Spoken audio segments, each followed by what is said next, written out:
आदाब नाज़रीन, बहुत इस्तकबाल है। आप देख रहे हैं दो रुख, मैं हूं आपके साथ अबू हुरैरा। 16 दिसंबर 2012 की रात जिसने पूरे हिंदुस्तान को शर्मसार कर दिया था, लेकिन सवाल यह उठता है कि वो हिंदुस्तान जहां पर औरत को इज्जत की नजर से देखा जाता है, अजमत की नजर से देखा जाता है, तकद्दुस की नजर से देखा जाता है, उस हिंदुस्तान में 2012 में खवातीन की इज्जत, तहफ्फुज और इस्मत को लेकर जो लोगों में एक जोश और जज्बा था, इन 6 सालों में उसमें आखिर क्या कुछ बदलाव आया है? क्या वाकई में खवातीन के तहफ्फुज को लेकर तस्वीर बदली है इन 6 सालों में? क्या वाकई में जो बेदारी 2012 में खवातीन के तहफ्फुज को लेकर आई थी, क्या वो बेदारी आज भी देखी जा रही है? क्या वाकई तस्वीर बदली है? आज हम यही समझने की कोशिश करेंगे और इस इशू के तमाम पहलुओं पर, इस इशू के दोनों रुख हम समझने की कोशिश करेंगे। दो खास मेहमान मेरे साथ इस इशू पर बातचीत करने के लिए जुड़ी हुई हैं।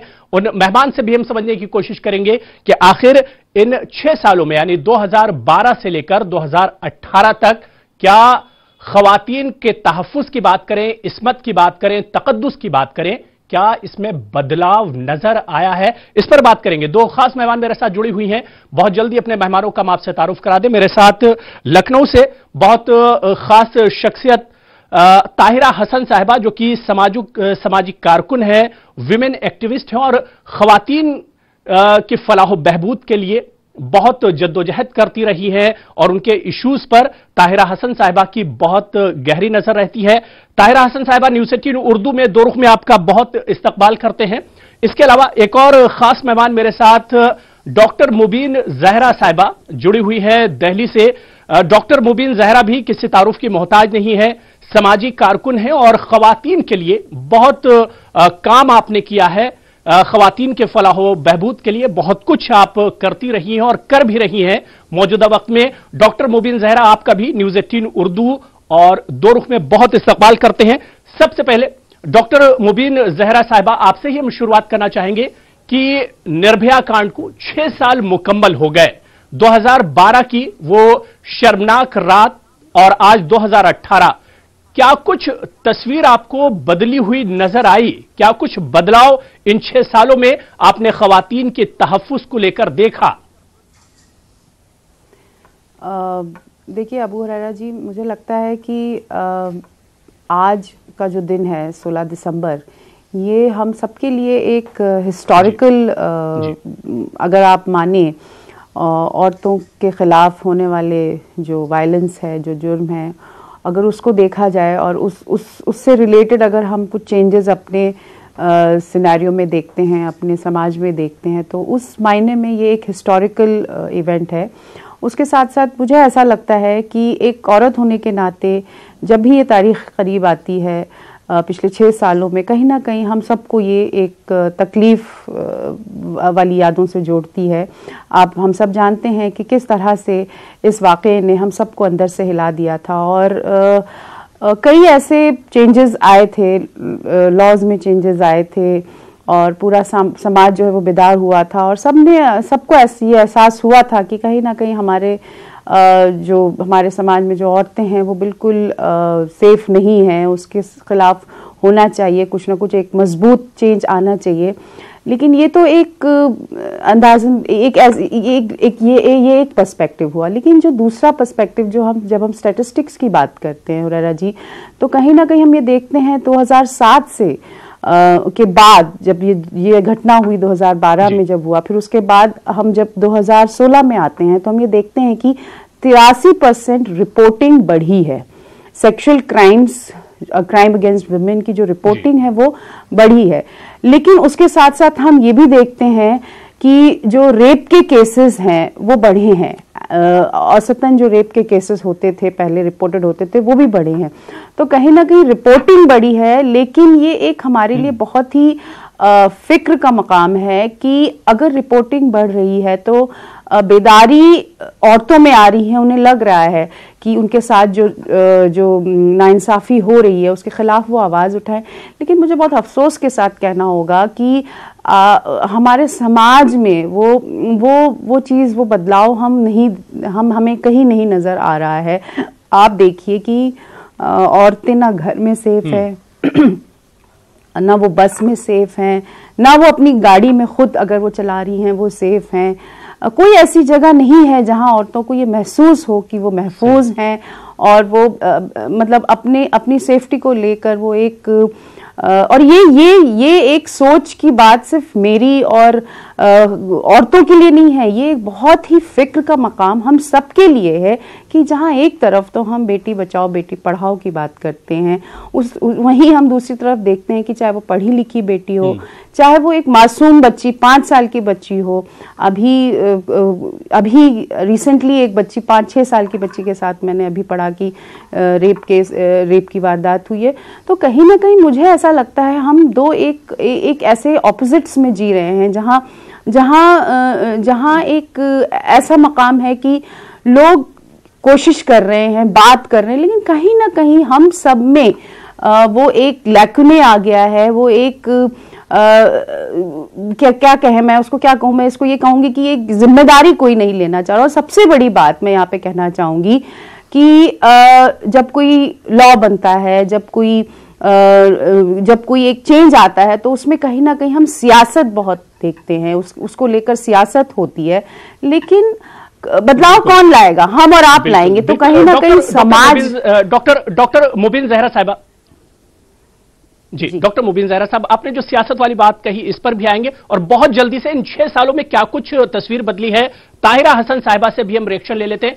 ताहिरा हसन साहिबा, इन 6 सालों में 2012 के बाद जो निर्भया कांड हुआ था, 2018 क्या कुछ बदलाव आप पाती हैं? तस्वीर कितनी बदली हुई पाती हैं आप? देखिए, आज का दिन मैं कहूंगी काला दिन है, ब्लैक डे है, क्योंकि जिस तरह से, बल्कि वो क्या कहा जाए, चला आ रहा, उसमें कोई रोकथाम इतनी हुई नहीं है।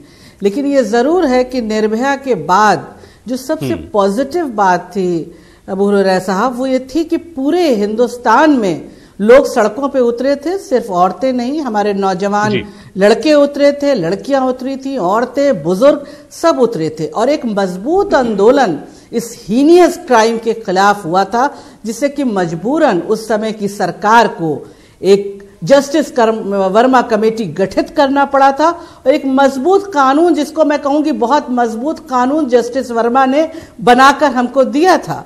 अब बात ये, सवाल ये होता है कि वो कानून इतना मजबूत आया जिसमें यह भी लिखा है कि अगर कोई महिला जाती है अपनी एफआईआर दर्ज कराने और थाने पे, मैं इसलिए कह रही हूं कि हमारी बच्चियों को, हमारी बहनों को यह पता होना चाहिए, और एफआईआर दर्ज नहीं करता थाना इंचार्ज या कोई पुलिस का कर्मी, तो 1 साल की सजा का उसमें प्राविधान है।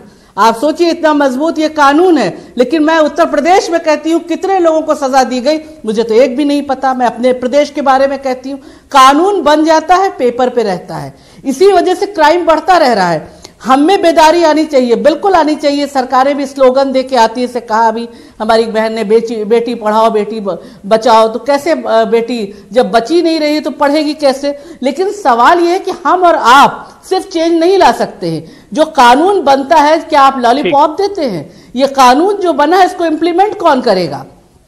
एक्टिविस्ट नहीं करेंगे, ये एनफोर्समेंट एजेंसीज करेंगी। 1975 में आप उठा के देखिए तो जो कन्विक्शन रेट था वो 41% था, अब 21% है। जब कन्विक्शन रेट नहीं बढ़ेगा, आप महिलाओं पे बढ़ती हुई सेक्सुअल वायलेंस को नहीं रोक सकते हैं।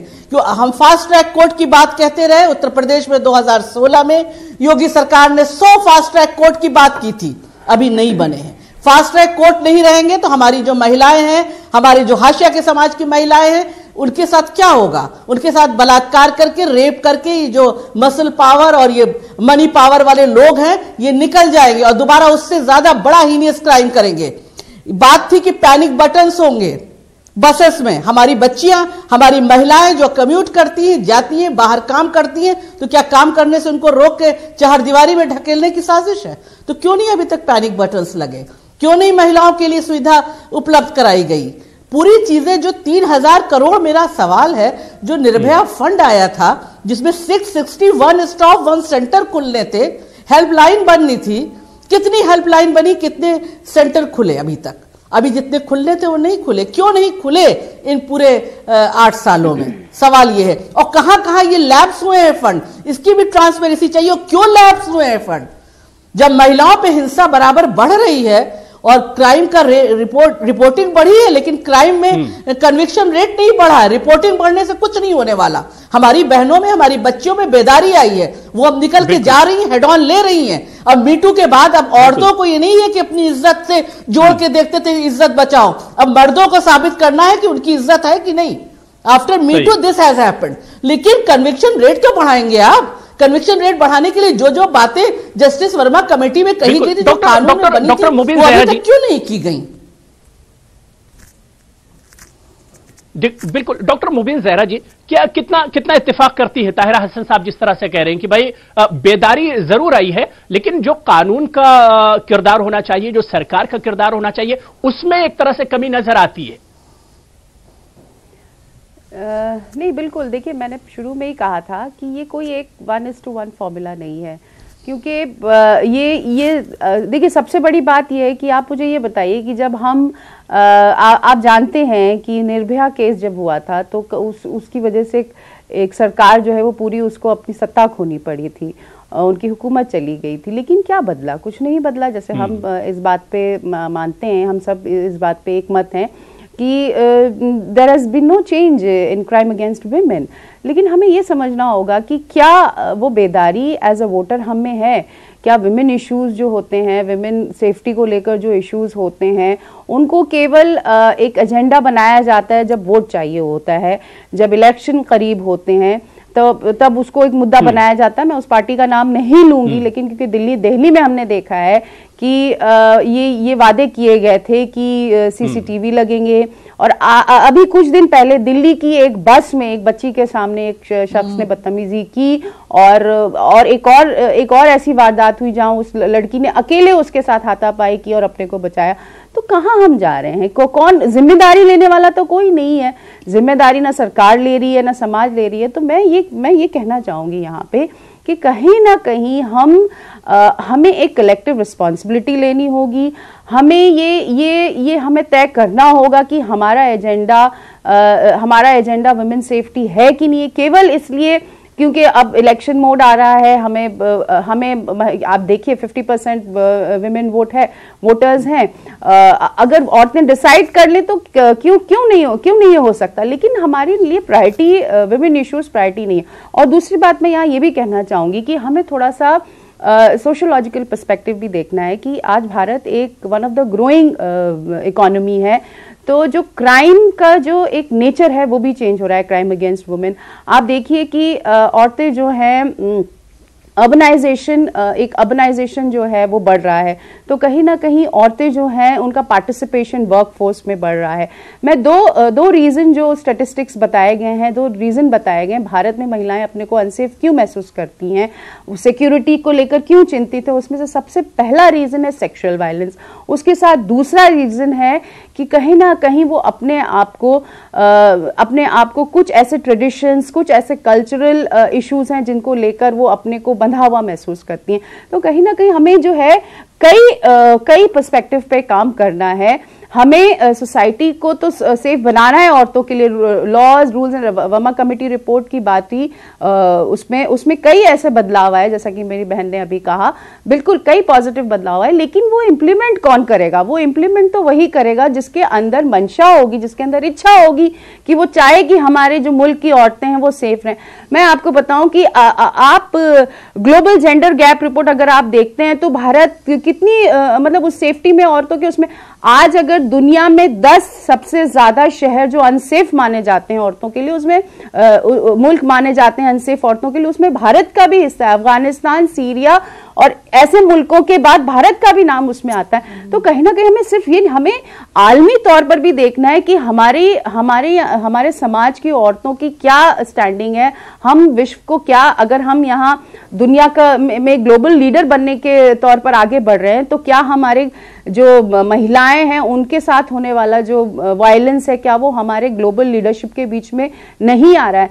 तो सीधी सीधी मोटे तौर पर तुम हुरैरा जी, मैं ये कहना चाहूंगी कि हमें एक माइक्रोकॉस्मिक तौर पर, एक फैमिली से लेकर सोसाइटी, स्कूल, यूनिवर्सिटी, शहर, हमें एक हिरार्की लेवल पे काम करना होगा।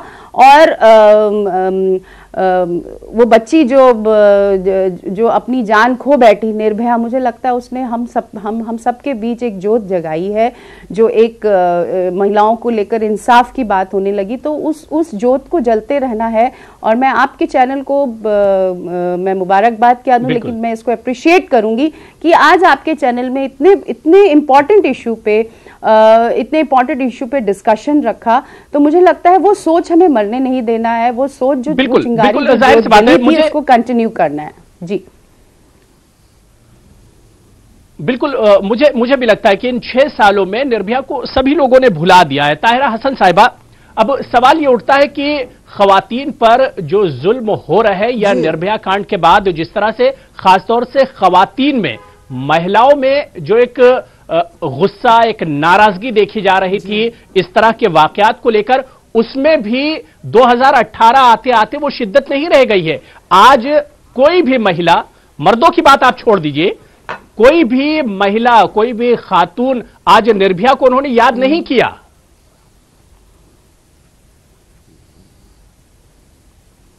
नहीं, बिल्कुल आप सही कह रहे हैं। कुछ 1-2 लोगों ने, लखनऊ में हुआ है, रेड ब्रिगेड ट्रस्ट वगैरह ने ये अपना जुलूस निकाला है, कुछ किया है, लेकिन बहुत कमी आ गई है। देखिए, इसकी वजह भी है, समझना होगा कि उस समय जो पूरा एक जगह जगह गुस्सा था लोगों में, निर्भया कोई लड़की की तरह हम नहीं देख रहे हैं। निर्भया वो तमाम बच्चियां, वो तमाम औरतें की मैं बात कर रही हूं जो बाहर काम करने जाती हैं, जो पब्लिक ट्रांसपोर्ट का इस्तेमाल करती हैं, जो प्राइवेट ट्रांसपोर्ट का इस्तेमाल नहीं जिनके पास है, उन तमाम औरतों और तमाम लड़कियों की बात है, उन तमाम औरतों की एम्पावरमेंट की बात है जो बाहर जाके काम करना चाहती हैं।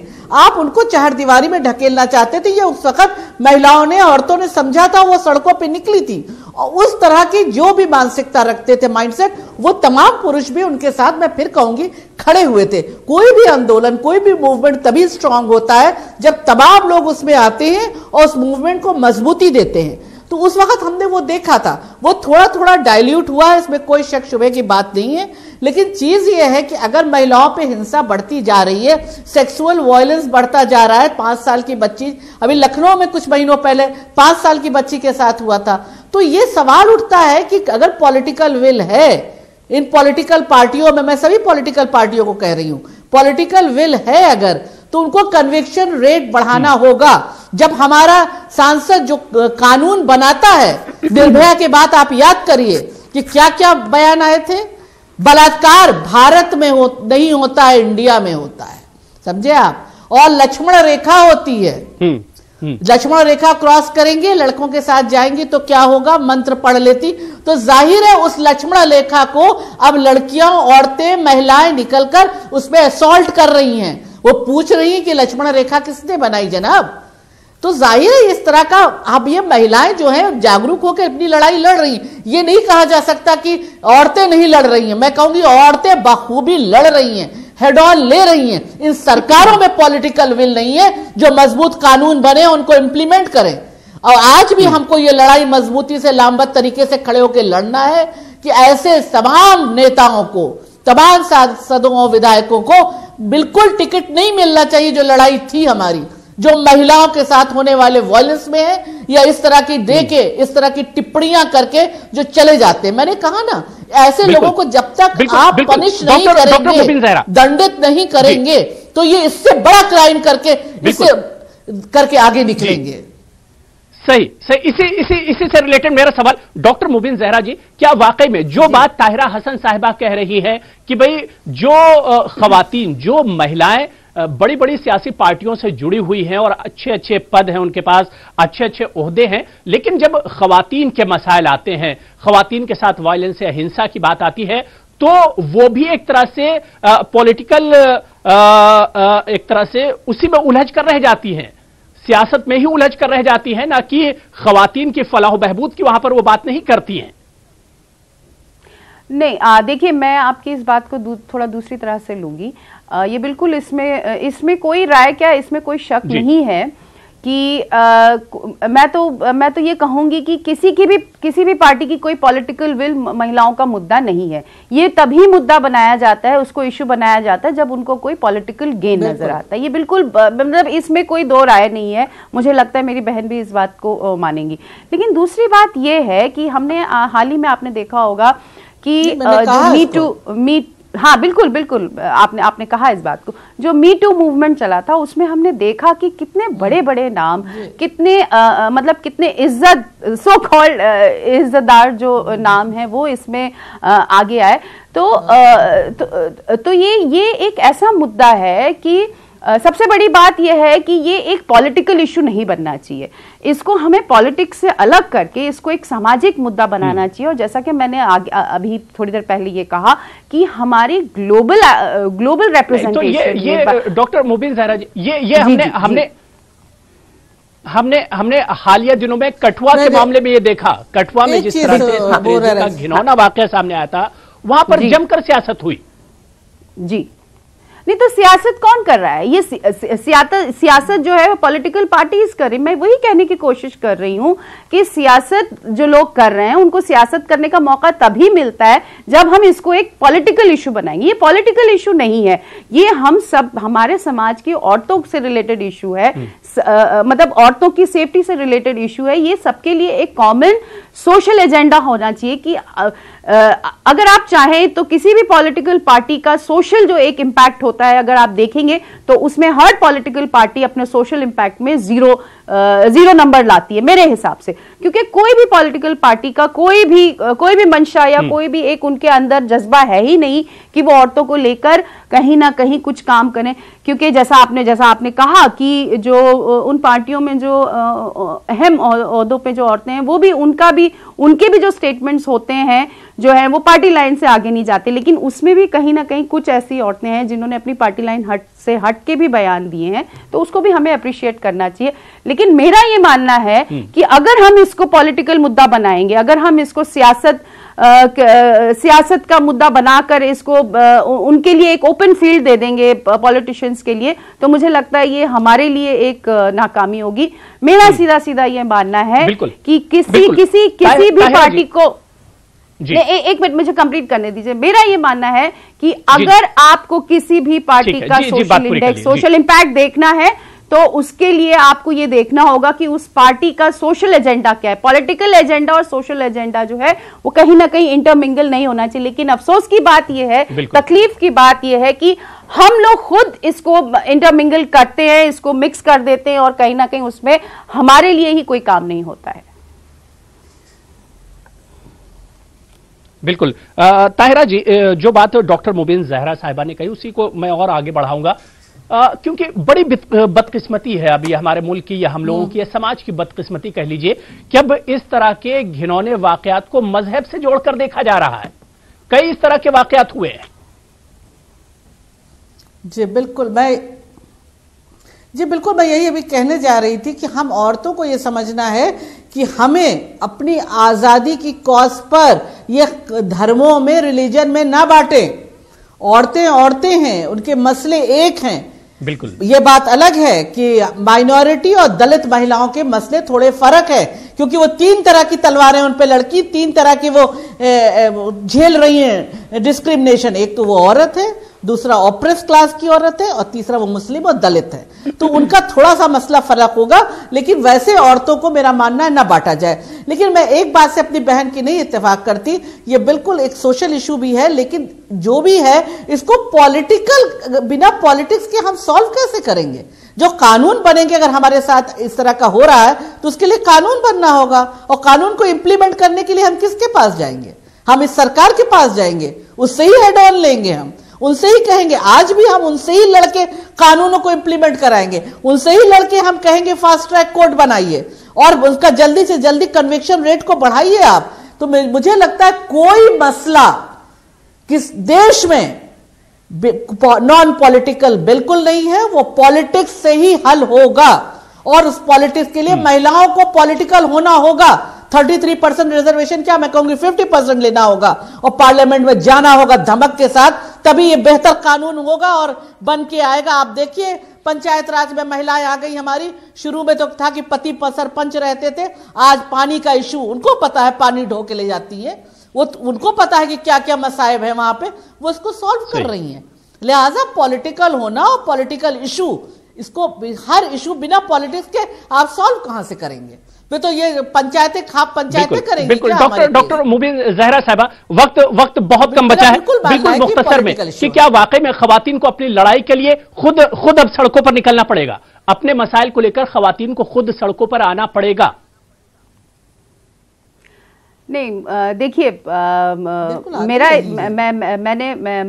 मैंने बिल्कुल क्लियरली ये कहा कि अगर कोई पॉलिटिकल पार्टी को अपना सोशल इम्पैक्ट दिखाना है तो उसको महिलाओं के मुद्दों को इम्पोर्टेंस देना होगा, लेकिन सिर्फ सियासत के लिए क्योंकि आपको कुछ महिलाओं के वोट चाहिए तो इलेक्शन से पहले आप बस कुछ जो है कुछ ऐलान कर दें कि हम ये नहीं, तो अब तो पार्टियां इलेक्शन में भी महिलाओं पर खवातीन पर ध्यान नहीं दे रही हैं। नहीं, और मैं इस बात से बिल्कुल इत्तेफाक नहीं रखती हूं कि महिलाओं के मुद्दे अलग हैं। अब तो वो मार्जिनलाइज नहीं है। जी